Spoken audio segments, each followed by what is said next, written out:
Assalomu alaykum hammaga. Hozirgi dolzarb muammolardan biri raxit kasalligini nasliy shakllari haqida gapirib o'tamiz. Organizmdagi suyak almashinuvini buzilishi bilan har qanday kechuvchi kasallik raxitsimon kasallik desak bo'ladi. Ya'ni raxit kasalligi nima o'zi? Raxit bu tanamizdagi suyak tish tizimini faoliyatini buzilishi, harakat tizimini buzilishiga olib keluvchi bir muammoli kasallik hisoblanadi. Ya'ni raxit bo'lib qolibdi bolam, sizni bolangizda raxit bor ekan, sizni bolangizni raxiti yomon ekan degan savollar elni ichida juda ko'p. Bu narsalarni nimaga qarab qo'yiladi o'zi? Buni asosan nasliy shakllari qanday bo'ladi? Shu haqida gapirib o'tamiz.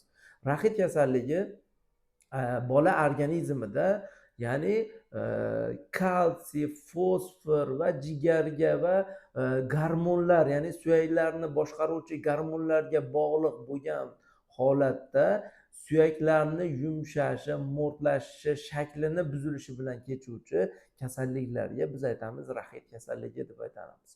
Endi bu suyaklar qaysi tana qismiga qarab turib, masalan oyoqlarda mana ko'rsatib o'tyapmiz, valgusli deformatsiya yoki bo'lmasam ko'krak qafasini botgan shakli, ko'krak qafasining chiqqan shakli yoki bo'lmasam umurtqa pog'onasini qiyshayishi yoki bo'lmasam tez oyoq qo'llarda arzimagan sabablar bilan sinib qolishi.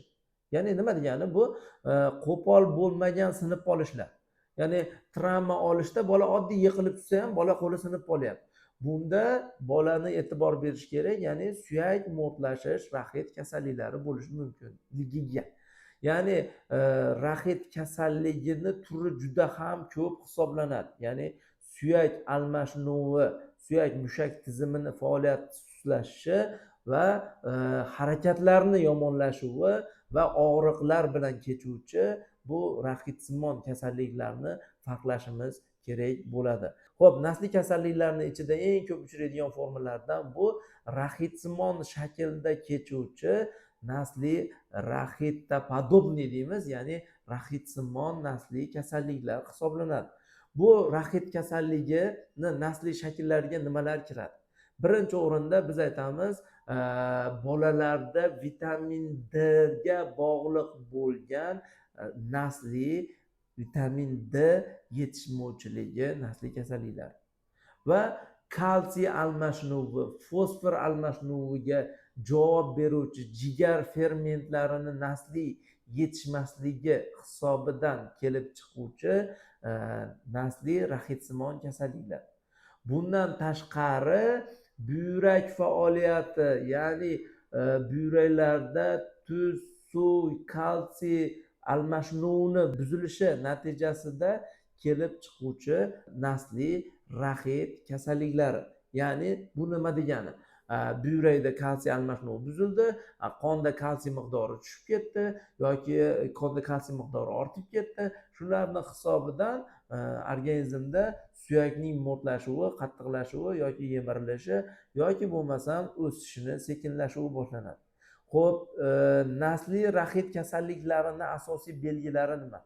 Nasliy raxit kasalliklarini asosiy belgilari bu bolani birinchi o'rinda butun tana suyaklarini qaysi qismidan bo'lishidan qat'iy nazar deformatsiyalar, ya'ni shaklini, uzunligini yoki bo'lmasam o'zini sifatini buzilishi hisobidan bolada deformatsiyalar, ya'ni buzilishlar kelib chiqadi. Ikkinchi o'rinda bularda asosiy belgilardan biri, ya'ni bo'yining pastligi. Ko'p ota-ona shikoyat qiladigan shikoyatlardan biri bo'yi o'smayapti deydi. Tengdoshlaridan ancha orqada deydi. Ya'ni bo'yi o'smayotgan bolalarni yaxshilab kuzating, unda raxitsimon nasliy kasallik bor yo'qligiga e'tibor berish kerak.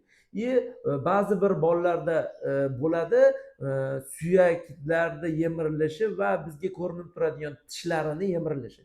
Ya'ni sizni bolangizda agar tish yemirilishi o'zidan o'zi sababsiz birdaniga yemirilib hamma tishlari to'kilib ketayotgan bo'lsa, siz aniq kerakli tor doiradagi mutaxassisga ko'rinishingiz kerak bo'ladi.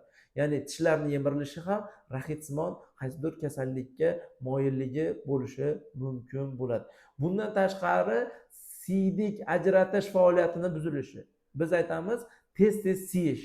Ya'ni tez siyish, bo'yini orqada qolishi, vaznini orqada qolishi, harakatlarni bo'shligi, suyaklardagi deformatsiya ham bu organizmda nasliy suyak, mushak kasalliklari, ya'ni raxitsimon kasalliklar bo'lishi mumkin bo'ladi.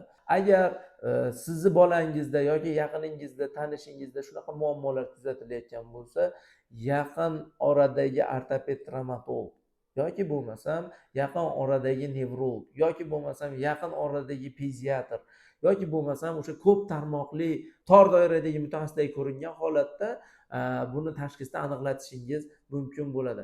Agar siz bolangizda kalsiy berib ko'ryapsiz, vitamin D berib ko'ryapsiz, vitaminlar beryapsiz, shuni fonida ham bolangizda harakati sust, suyaklarda deformatsiyasi yo'qolmayapti, massaj qildirsangiz ham o'zgarmayapti, bo'yi o'smayotgan bo'ladigan bo'lsa, genetik shifokorga murojaat qilishingiz mumkin bo'ladi. Ya'ni qo'pol har qanday orqada qolayotgan bo'y, vazn orqada qolishi yoki suyaklarni tez sinishi yoki bo'lmasam nima aytamiz, tez yiqilib harakatlarni bo'shligi, bolada umurtqa pog'onasini deformatsiyasi yo boshqa sabablar bilan genetik shifokorga murojaat qilishingiz mumkin bo'ladi.